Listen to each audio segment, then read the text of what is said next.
সাবিত্রী মাকে এনে দেখা। যদি এই পুত্র সাবিত্রীকে থেকে বিয়ে করতে চায় তাহলেও বুঝবো মহারাজ অশ্বপতি জীবন অভিশপ্ত, বসে লিপ্ত, কলঙ্কিত কলঙ্কিত। ভগবান মহারাজকে এই সংকটে তুমি উদ্ধার করো, প্রভু উদ্ধার করো। আমি তোমাকে কেন কেন? আরে আমি ছোট জাত বলে, আরে তবু জাত যাবে।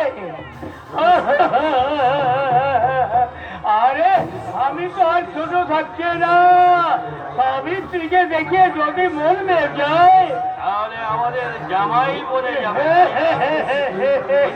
হবু জামাই, রাজকন্যাকে বিয়ে করে তুমি খাওয়াবে কি? কেন? শকুনের ডিম, বাঘের কলিজা আর মহল কাপের মাংস, গুন্ডারের ডিম, ডিম কেষ্ট খাবে না, কেষ্ট খাবে। থাক বাবা ভূতনাথ, ও নাম শুনেই যে পেটটা ভরে গেল।